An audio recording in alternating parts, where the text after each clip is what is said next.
Thanks for logging into myfoxhurricane.com. I'm meteorologist Dave Osterberg, and here we are, one storm in, and we've just gotten started. Now, if you look at the predictions coming out of the NOAA, 12 to 17 is really their forecast. The average is 14. They're really calling for an average season overall, but it's interesting because there's two different things going on. Number one, the El Nino is developing, which typically lowers the number of storms.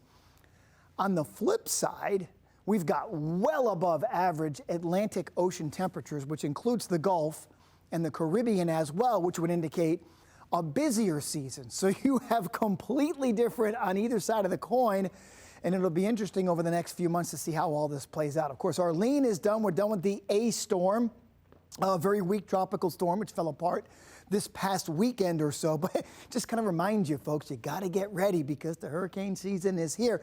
Typically in June, we don't get a lot of storms.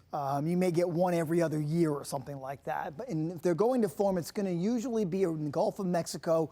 And every once in a while, you kind of get one there in the Western Caribbean.